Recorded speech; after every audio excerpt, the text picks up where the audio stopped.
No, nahingan po kayo ng pahayag at reaksyon matapos po kayo mabanggit kanina no nung mga inimbitahan pong resource person sa pagdinig ng Senate Blue Ribbon Committee kaugnay po sa flood control project anomalies na umano yung mga nakatanggap po no ng cash deliveries kasi isa po kayo dun sa mga nabanggit at kahanay po ninyo ano yung mga ilang kasamahan din po ninyo sa Makabayan Block at karamihan po mga representative mga kasalukuyan or incumbent representative at mga dating kongresista po.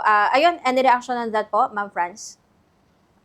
So, una-una, Bobo Marian, pinabubulaanan namin ito, no? May statement kami, ang mga dating kongresista ng Makabayan sa last Congress, at sinasabi natin ito ay isang nakakahiyang kasinungalingan, no? Very vague insinuation, no? Yung pagbibintang, talagang outright lies. So nakikita natin ito na desperate na act ng political demolition. Kung makikita natin, Bobo Marian, walang kredibilidad itong 18 Marines na ito dahil yung una, nagpasa sila ng affidavit. No? Iba yung mga pangalan na ngayon na nilagay at karamihan ng mga pangalan doon ay mga aktibo, laban sa impeachment, no, aktibo sa impeachment ni Sara Duterte. No, merong mga dinagdag, merong mga ibinawas na mga senador sa mga pangalan nung una, 'di ba? So parang ito ay desperate din na diversionary tactics ng mga kakampi ng mga Duterte para i-deviate yung usapin ng impeachment at magulo no yung magiging mga trial sa mga susunod na trial for impeachment. Kaya talagang unang-una wala naman kaming flood control project, no, mula nung 2013 ang Makabayan walang mga flood control project, mga inserted na mga infrastructure project.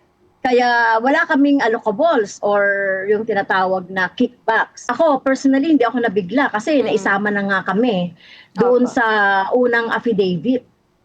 No? Ina-expect ko nga meron silang ipapakitang mga ebidensya.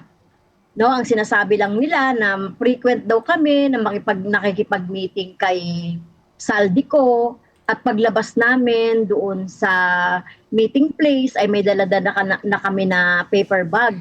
Na wala namang sinasabi, tinutukoy kung anong laman itong paper bags na to. 'Di ba? So, talagang puro insinuation lang. Kung talagang gusto nila na talagang gibain kami ang Makabayan, ay magpakita talaga sila ng totoong ebidensya. And tingin ko wala silang maipapakitang gano'n. Ako nga yung nangunguna no, sa mga listahan na ipinakita dahil ako din kasi nanguna noon sa pag-expose ng confidential funds. At alam ko na kung sino may mga pakana nito, no? Nakikita na natin 'yan sa mga nangyayari.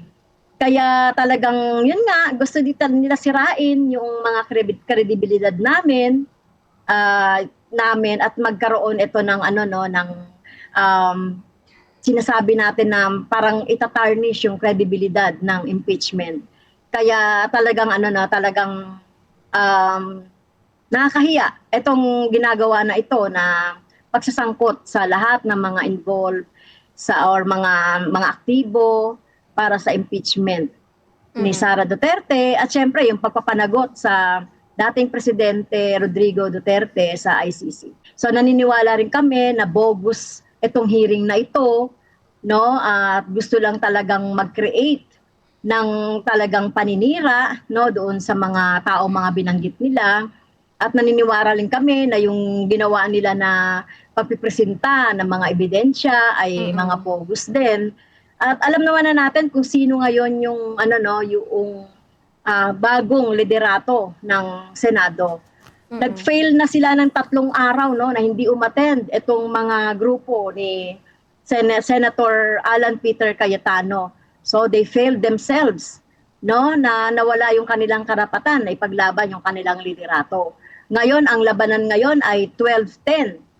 No? So nasa grupo ni Senator Win Gatchalian na ang majority no, quorum at tingin natin ay tama yung ginawa nila kahapon, in order yung ginawa nila no, last day ng first regular session. I hope no maimbitahan ni Senator Erwin Tulfo, etong NBI director, Mm-mm. para ma-validate natin yung sinasabi niya na nagkabayaran sa mga 18 Marines.